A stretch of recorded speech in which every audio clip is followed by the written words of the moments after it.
ஃபுல்லாக பப்பாளி தான். இது எல்லாமே 2 மாதத்து கன்று. இது வந்து 2 மாதத்து கன்று. யாருக்காவது பெரிய பேக்கெட்டில் தேவை அப்படின்னு சொல்லி சொன்னால் நீங்கள் பெரிய பேக்கெட்டில் நீங்கள் என்ன செஞ்சுக்கிடலாம், எடுத்துக்கிடலாம். அதே மாதிரி சின்ன கன்று வரும். சின்ன கன்றுலாம் பார்த்திங்கன்னா 25லேருந்து 30 ரூபா ரேட் இருக்கும். நல்லா கொத்து கொத்தாக காய்க்கும். ரெட் லேடி அப்படின்னு சொல்லி சொல்லுவாங்க, ரெட் லேரி ஆக்சுவலாக.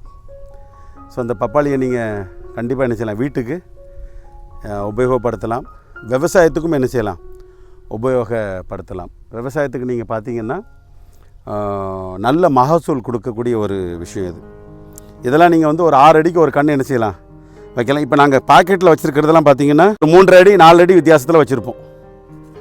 பேக்கெட்டில் வந்து ஒரு 3 அடி 4 அடி வித்தியாசத்தில் இருப்போம். இது மேலே பாட்டில் என்ன செய்ய போகுது, வளரப்போகுது. நல்ல ஷார்ட் வெரைட்டி தான் இது. ஹைப்ரிடா அப்படின்னா கிடையாது. It's not hybrid.